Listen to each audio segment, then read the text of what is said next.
이 아침에 주실 하나님의 말씀 느헤미야 2장 10절에서 20절 말씀입니다. 10절에서 20절 호론 사람 산발락과 종이었던 암몬 사람 도비아가 이스라엘 자손을 흥황하게 하려는 사람이 왔다 함을 듣고 심히 근심하더라. 내가 예루살렘에 이르러 머무른 지 사흘 만에 내 하나님께서 예루살렘을 위해 무엇을 할 것인지 내 마음에 주신 것을 내가 아무에게도 말하지 아니하고 밤에 일어나 몇몇 사람과 함께 나갈새 내가 탄 짐승 외에는 다른 짐승이 없더라. 그 밤에 골짜기 문으로 나가서 용종으로 분문에 이르는 동안에 보니 예루살렘 성벽이 다 무너졌고 성문은 불탔더라. 앞으로 나아가 샘문과 왕의 못에 이르러서는 탄 짐승이 지나갈 곳이 없는지라. 그 밤에 시내를 따라 올라가서 성벽을 살펴본 후에 돌아서 골짜기 문으로 들어와 돌아왔으나 방백들은 내가 어디 갔었으며 무엇을 하였는지 알지 못하였고 나도 그 일을 유다 사람들에게나 제사장들에게나 귀족들에게나 방백들에게나 그 외에 일하는 자들에게 알리지 아니하다가 후에 그들에게 이르기를 우리가 당한 공경은 너희도 보고 있는 바라.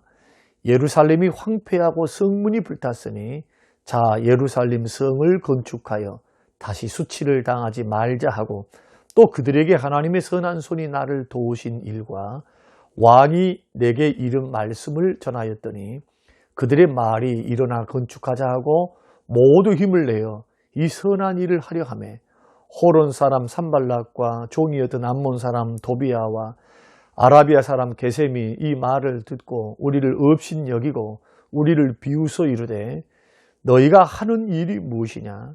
너희가 왕을 배반하고자 하느냐 하기로 내가 그들에게 대답하여 이르되 하늘의 하나님이 우리를 형통하게 하시리니 그의 종들인 우리가 일어나 건축하려니와 오직 너희에게는 예루살렘에서 아무 기업도 없고 권리도 없고 귀역되는 바도 없다 하였느니라. 고마우신 하나님, 말씀을 대하게 하신 하나님 감사합니다. 깨닫는 은혜를 더해 주시고 오늘 하루도 성령님과 말씀에 붙들려 오늘 하루 살아가는 복된 하루가 되도록 은혜 베풀어 주옵소서. 감사드리며 예수님 이름으로 기도합니다. 아멘. 오늘 느헤미야 2장 10절에서 20절 말씀을 통해서 문제를 뛰어넘어 승리의 삶으로 라는 제목으로 이틀에 걸쳐서 말씀을 나누려고 합니다. 느헤미야가 예루살렘에 딱 도착을 하니까 두 가지 문제가 찾아왔습니다. 그 첫 번째 문제가 뭐냐 하면은 성벽의 파괴 정도가 생각하는 것보다 너무 심했다. 기초라도 있었으면은 그 기초 위에 세우면은 참 좋을 텐데 바벨론 특별히 느부갓네살 왕이 이 예루살렘 성을 파괴할 때 어느 정도로 파괴했냐 하면은 성전도 돌 하나에 돌이 없을 정도로 돌 사이에 있는 금까지 다 캐내기 위해서 성전도 다 무너뜨려 버렸죠. 그리고 또 한 가지는 성벽도 아예 기초부터 쌓지 못하도록 완전히 허물어 버렸습니다. 그래서 자기가 생각했을 때보다도 더 이건 공사가 너무나 막중하고 큰 공사가 되겠다. 이것이 첫 번째 문제였고 두 번째는 성벽 재건을 하려고 딱 보니까 커다란 적대 세력이 있었는데 그 세력이 먼저는 19절 말씀 보면은 호론 사람 산발랏 또 암몬 사람 도비아 그리고 아라비아 사람 게셈이라고 하는 세 사람인데요. 이 사람들은 총독들입니다. 총독. 산발랏은 사마리아의 총독이고 또 도비아는 이 산발랏의 신하고 또 아라비아 사람 게셈이라고 하는 것은 아라비아는 사마리아 지역에 있는 것이 아니고 저 밑쪽에 있는 지금의 사우디아라비아 쪽입니다. 좀 더 남방에 있는 곳이죠. 그러나 그것도 페르시아에게 복속돼서 정복이 돼서 페르시아 하나의 도시가 관할하는 도시로서 그렇게 작용을 했는데 그러니까 큰 두 가지 세력 아라비아 세력과 사마리아 세력이 누구를 대적하려고 하느냐 하면은 바로 느헤미야를 대적해서 성벽 재건을 방해하는 겁니다. 그 이유가 뭐냐 하면은 산발랏이 사마리아의 총독이어서 예루살렘을 관장하고 있었습니다. 사마리아와 예루살렘을. 그런데 아닥사스다 왕이 느헤미야를 보내면서 예루살렘 총독으로 임명을 해버립니다. 그러니까 이 산발랏 입장에서는 자기 관할 지역이 절반으로 딱 줄어들어 버린 것이죠. 그래서 시기가 나고 셈이 나고, 그래서 이권 때문에, 시기 때문에 어떻게 해서라도 주변에 있는 페르시아의 지금 함께 일하고 있었던 사람들, 그 중심 세력들과 규합해서 느헤미야를 방해하고 성벽 재건하지 못하도록 그렇게 문제를 일으키고, 또 위협을 하고, 무기로 위협하고 전쟁으로 위협을 하고요. 그게 여의치 않으니까 뒤에 또 계속 강의하겠습니다만은 암살하려고 협상하자고 협상 테이블로 나오라 하거든요. 죽이려고 하는 목적이었죠. 이런 악한 일들을 했던 사람들의 문제, 이 두 가지 큰 문제에 봉착을 했습니다. 그런데 오늘날도 마찬가지입니다.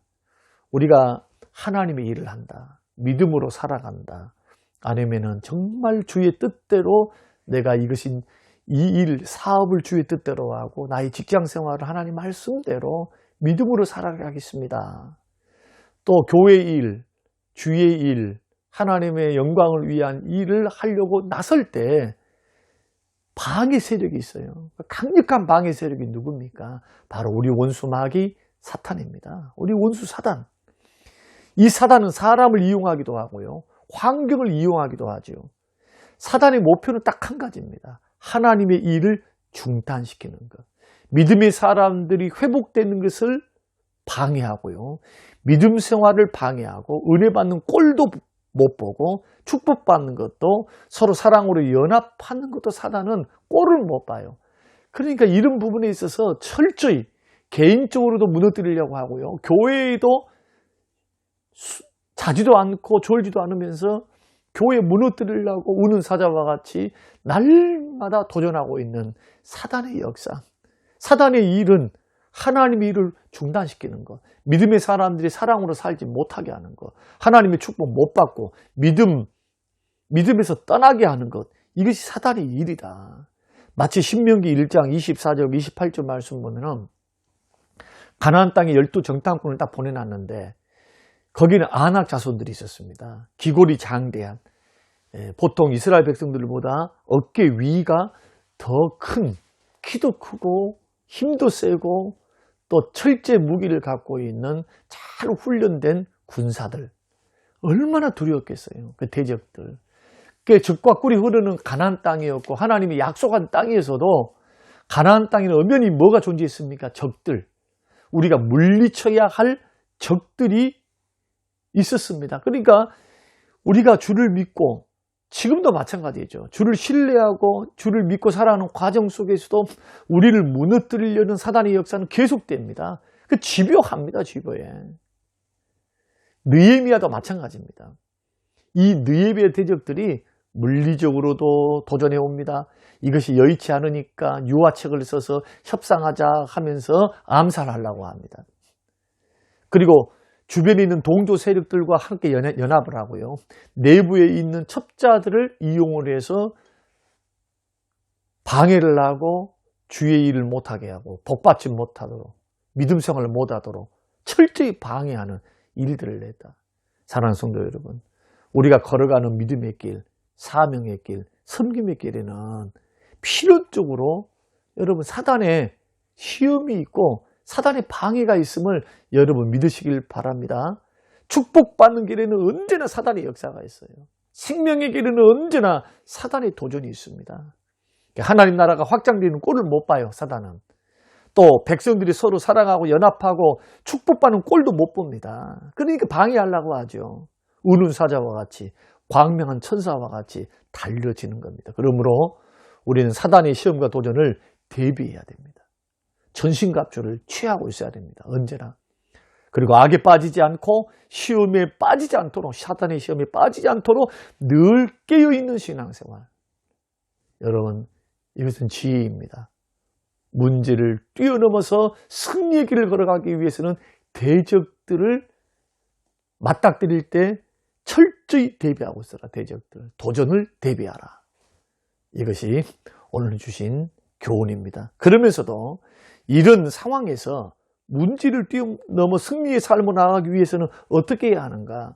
내일 두 가지를 말씀드리고 오늘 한 가지를 더 말씀드리는데요. 첫째는 먼저 하나님의 지혜를 구하라. 11절과 12절을 보십시오. 내가 예루살렘에 이르러 머무른 지 사흘 만에 내 하나님께서 예루살렘을 위해 무엇을 할 것인지 내 마음에 주신 것을. 느헤미야가 예루살렘에 도착해서 제일 먼저 뭘 했느냐? 3일 동안 쉬었습니다. 사람 안 만났습니다. 사람. 어떻게 일을 해야 될 것인가에 대해서 나가서 막 일을 하지 않았습니다. 3일 동안 쉬면서 뭘 했을까요? 하나님이 예루살렘을 위해서 무엇을 할 것인지 느헤미야 마음에 무엇을 심어준 겁니다. 뭘 심어주셨을까요? 꿈과 비전, 그리고 하나님의 지혜를 주어서 그로 하여금 하나님의 일을 할 수 있도록 하나님께서 그 마음에 소원을 일으키신 겁니다. 굉장히 중요해요. 그러니까 이 느헤미야 1장의 말씀, 2장의 말씀을 비추어 보면은 느헤미야는 늘 문제가 있을 때마다 뭘 했느냐? 기도하는 사람이었습니다. 기도. 아픈 소식, 힘든 소식, 예루살렘의 성이 불탔고, 그리고 성문은 소화돼 불타버렸으며 성벽이 무너졌다는 그 대적들이 언제든지 쳐들어올 수 있고 노략당하는 그 아픔, 슬픔의 소식을 들었을 때 그는 금식하며 기도했습니다. 왕 앞에 나가서도 그는 왕이 물었을 때 내가 너에게 뭘 해줄까? 그럼 하나님 앞에 하나님께 묵도있다 기도합니다. 그러니까 이 3일 동안에 그가 그냥 놀고 먹고 마시고 고단한 여행길 쉰 것만이 아니라 뭘 했다고 짐작할 수 있습니까? 기도했습니다. 기도. 내가 어떻게 하나님의 이 성벽의 일을 완성해야 하는가? 무엇을 해야 하는가? 어떻게 해야 하는가? 하나님 나에게 지혜 주십시오. 하나님께서는 그 마음에 지혜를 주사 하나님의 소원을 일으키십니다. 무엇을 통해서 그 하나님의 지혜를 받았을까요? 기도입니다. 기도. 그래서 이 기도를 통해서 자신의 지혜나 자신의 경험치를 가지고 일하는 것이 아니라 하나님의 지혜를 받아서 그는 하나님의 일을 계획하고 하나님의 일을 성취하기 위해서 출발을 했다.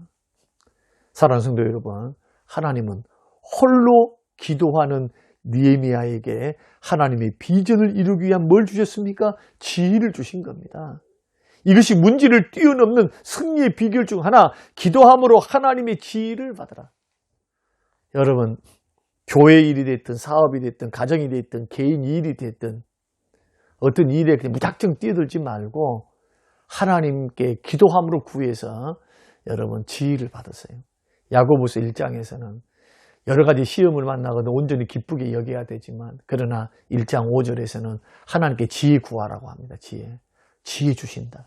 여러분 문제 만났을 때, 어려움 만났을 때 당황하지 마시고 근심 걱정으로 여러분 마음 뺏기지 마시고 기도함으로 하나님 지혜를 구하세요. 하나님, 내가 무엇을 어떻게 해야 합니까? 하나님 도와주세요. 하나님 은혜 주세요. 그러면서도 문제를 맞닥뜨렸던 이 느헤미야가 이 두 가지 문제를 기도함으로 잘 풀어나가잖아요. 사단의 방해, 우리의 신앙을 축복을 못 받게, 믿음에서 떠나게, 시험 들게 하고 하나님의 일 못하도록 방해하는 모든 사단의 괴계와 사단의 대적으로부터 능히 여러분 믿음으로 굳건히 설 수 있도록 물리칠 수 있도록 전신갑주 있고 여러분 사단의 대적으로부터 잘 준비하시는 그런 우리 모든 성도님들이 되시기를 주님의 이름으로 축원합니다. 고마우신 하나님, 문제를 넘어 승리의 길로 걸어가는 길에는 원수 마귀 사단의 방해가 있음을 늘 기억하고 호사다마인 줄 압니다. 좋은 일을 계획하고 축복이 된 일을 바라보고 주의 일을 하려고 하면 왜 그렇게 원수 마귀는 방해치는지요. 오 주여, 영적인 눈, 믿음의 눈으로 바라보게 하옵소서. 하나님, 인간적인 눈으로 판단하지 않게 하옵소서.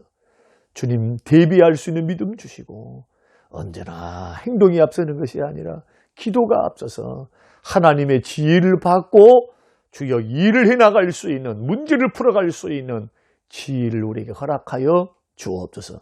감사드리며 예수님 이름으로 기도합니다. 아멘.